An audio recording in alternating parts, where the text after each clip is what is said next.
I'm Aaliyah, and I've just finished my first year of my PhD here at Warwick in the Politics Department. Sorry. Take the hands off your face. Which I'm doing part-time here at Warwick. Can everyone hear me? Yes.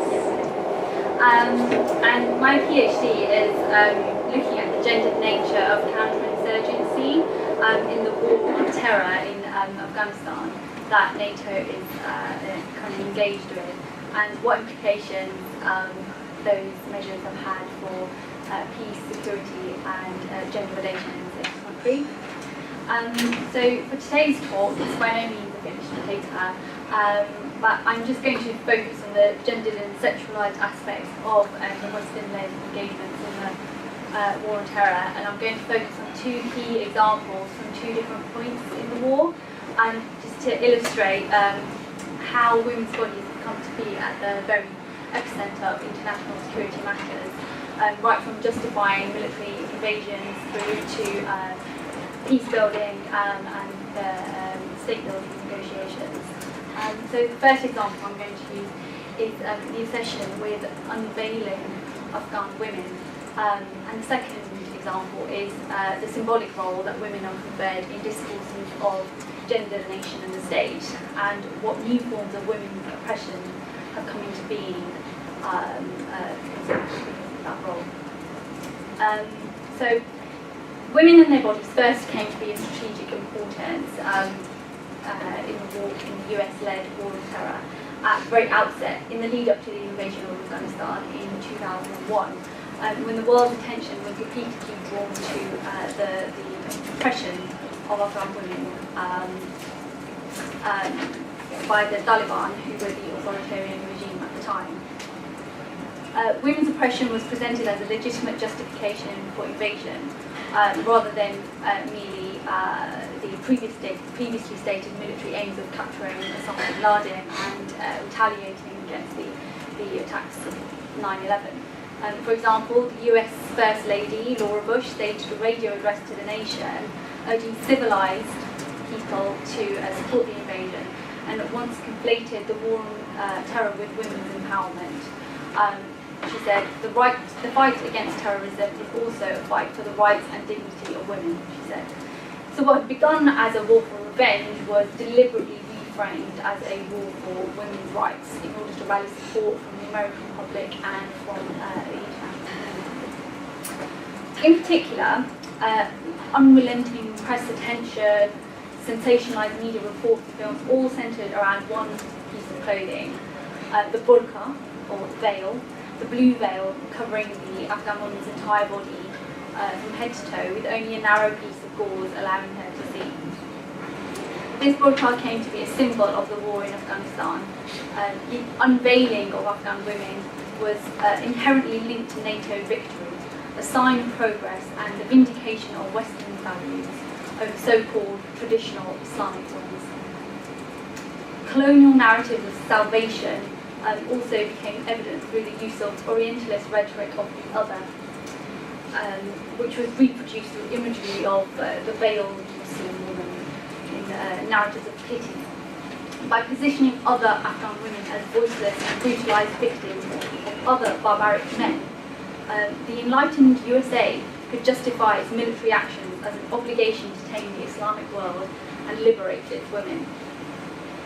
The colonial narratives being played out in the war on terror also had a sexual dimension as well as a gendered one. The obsession with the burqa and the unveiling of Afghan women harks back to colonial times, when foreign occupation and the subjugation of local people was also done in the name of women's liberation. As many post-colonial feminists have argued, the relationship between women's salvation and imperialism has a long history, with numerous examples of the strategic co-optation of women's rights in the service of empire. And in Arab imperial ventures, this often centred on the veil. For example, in turn of central Egypt, British rule was entrenched by selective concern about the plight of Afghan women, with focus on the veil as the epitome of oppressive Islamic patriarchy, all the while resisting women's suffrage back at home. And in French-ruled Algeria, Muslim women were publicly unveiled as proof of French colonial power. As was reported in the New York Times in 1958, as a quote, French women, to applauding crowds, lifted the veils from the heads of a number of Muslim women who smiled gratefully at the camera. The sexual politics of colonialism have also been well documented by post-colonial scholars. And this is also evident in the narratives around the Royal Cara. The image of the East as a suppliant woman, the negative equal or opposite of the East, the female to the West's male, is still an active part of Western imaginations and in Orientalist literature. Like a woman, the East could be dominated, easily pacified, and if not pacified, then taken by force. They're most commonly associated with an individual's sexual crime. It was not at all unusual to hear the colonial enterprise described in blatantly sexual terms. For example, the West penetrating the virgin territory of the unspoiled East, etc. And this fascination with unveiling women in the East can be viewed as a continuation of sexual narratives of imperial domination. And it should really make us question so-called Western feminist discourses that seek to liberate the veiled women of the East. So that's my first example, looking back at the initial military rationales for invading Afghanistan. And now I want to fast forward to the current predicament that women in Afghanistan may find themselves in, and how discourses of gender, the nation and the state are important to where we now find ourselves. According to feminist analysis of gender roles in the nation and state, women's bodies hold symbolic value as objects upon which visions of society are imposed, and they're cast as the collective bearers of the collective identity and honour of the nation. The literature talks about how women are cast as cultural and biological reproducers of the nation, and therefore they are expected to be the living embodiment of the nation's values and cultures, whatever that might be at the time. Of course, what a nation's culture and values are, should be a subject of deep contention, and no more so than during wars and post-conflict situations when the future of the country is up for grabs, as in Afghanistan at the moment. And in the heightened context of foreign aggression, when a threat to a nation's cultural identity is perceived, the objectification of women intensifies and their bodies become sites of contention. In effect, they become a symbolic battleground for competing visions of society. So how is this playing out in the current context of Afghanistan?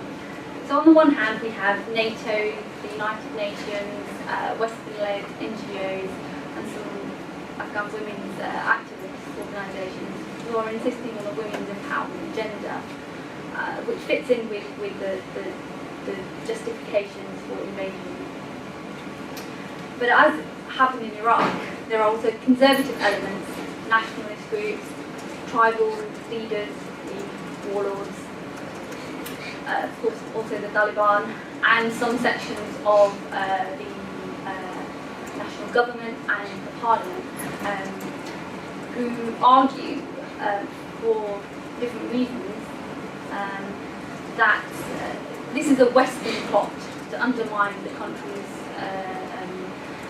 traditional culture and values, and new forms of oppression, of women's oppression, have come into being as local women are called upon to represent tradition, and often in terms of religious identity, symbols really of religious identity, and sometimes at great cost to themselves.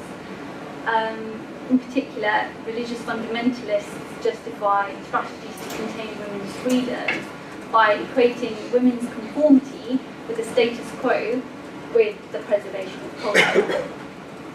You can see this, where in some sections of society there's been an increase in conservative Islam and restrictions on women's freedoms and their roles in public life through the introduction of conservative family laws, as well as some more violent reactions.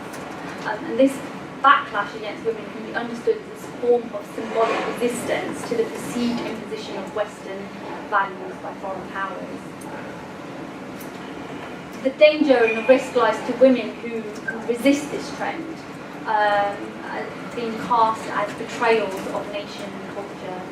And when this takes when this becomes particularly risky, when the symbolism, the symbolic role attached to women takes on a physical role, physical form. We can see this through attacks, intimidation, and even assassination of women's activists and politicians. So women's bodies have thus literally, as well as symbolically, become sites of contestation, the ground in debates between traditionalists and reformers. And the current peace process of negotiations and reconciliation that's currently taking place in Afghanistan, demonstrates exactly how this symbolic value of women has been instrumentalized by various competing factions in Afghanistan, who have utilised this highly politicised nature of women's rights and commoditised them to use the bargaining chip in peace negotiations in order to reach a peace deal and secure representation in the new government in new Afghanistan.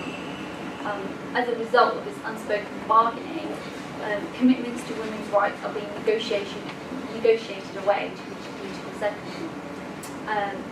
With the withdrawal of NATO troops scheduled for the end of 2014, the urgency to reach a peaceful political settlement is increasing, and peace negotiations are a priority for the Afghan government and for the Obama administration.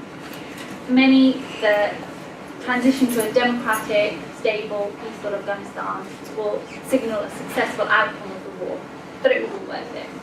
And an outbreak of an out-and-out civil war between rival factions based on tribal and ethnic lines, or a return to Taliban rule, will signal the opposite, ultimate failure of Western intervention.